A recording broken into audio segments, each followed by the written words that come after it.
time comes when silence is betrayal. That time has come for us.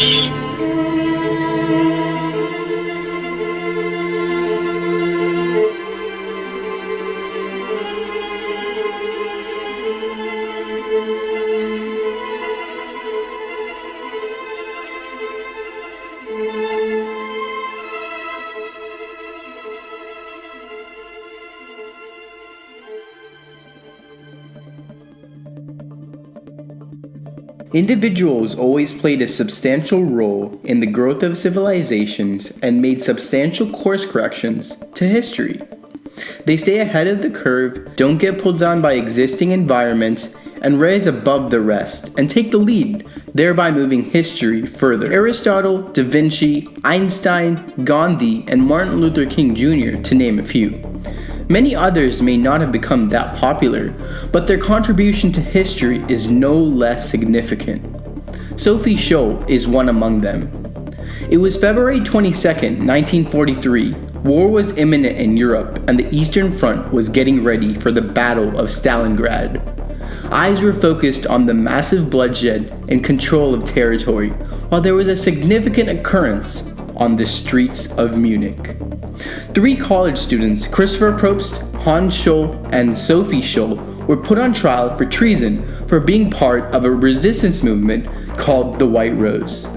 The White Rose, which just consisted of 20 people, mostly students from the ages of 18 to 28, protested against the totalitarian Nazi regime, whose secret police, the Gestapo, had a power of 32,000. One of the White Rose's members, Sophie Scholl, stood out from the rest by rising against oppression, not being afraid to transcend traditional gender roles and fight for the freedom of speech. As a young girl from a middle-class family, Sophie was put into the Hitler Youth, believing that Hitler would rejuvenate the country, which most Germans believed at the time. However, her open-minded upbringing and her father's public opposition to the war helped Sophie and Hans develop ideologies that reflected the democratic ideals of freedom and independence. Later placed in an auxiliary war service as a nursery teacher, Sophie saw the agonies of the war firsthand. In addition to being affected by what she saw during her short stint with the labor service, Sophie had a first-hand account of the battleground through her fiancé, Fritz Hartnagel, a sergeant at war.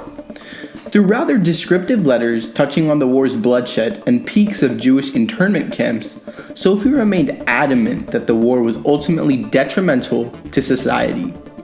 In a letter to Fritz, Sophie reflected her opposition to the war.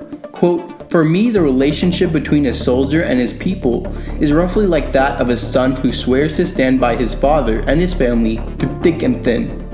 If it turns out that the father harms another family and then gets hurt as a consequence, must the son still stick by him?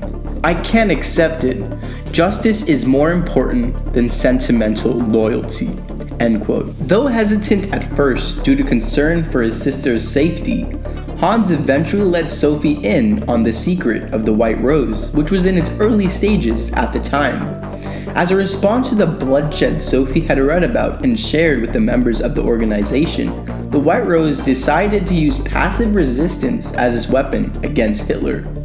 Besides providing the means by which the White Rose would fight, Sophie also proved as a valuable member in distributing and carrying out their ideas, since women weren't stopped by the Gestapo as frequently. Though Sophie never wrote the leaflets that the White Rose was known for, she was arguably its most important and influential figure.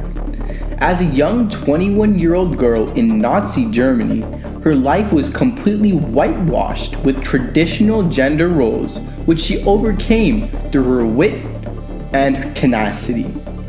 After making a bold statement a week earlier by flooding the University of Munich with propaganda papers and placing posters on the walls of the campus, the White Rose stirred the German youth, questioning Hitler's authority. By doing so, they also put the Gestapo on high alert. Though strongly advised otherwise by other members, Hans elected to distribute the leaflets around the university during broad daylight. Without hesitation, Sophie joined her brother in the dangerous task. After successfully distributing most of the leaflets under the lecture rooms, Sophie decided to fling the remaining from the balcony. Unfortunately, after nearly escaping the building, they were caught by the janitorial head, who called the Gestapo, taking the siblings into interrogation. Eventually, Sophie, Hans, and Christopher were put on trial on the charge of treason and aiding the enemy during wartime efforts. After being forced to plead guilty, Sophie, Hans, and Christopher were taken to trial in the ironically named People's Court of Germany. There, standing before the Nazi soldiers and judges, the three were brought to confess their treasons and face the consequences. Despite her valiant effort, Sophie couldn't stop the judgment made. The president of the court ruled that all three would be sentenced to death for treason.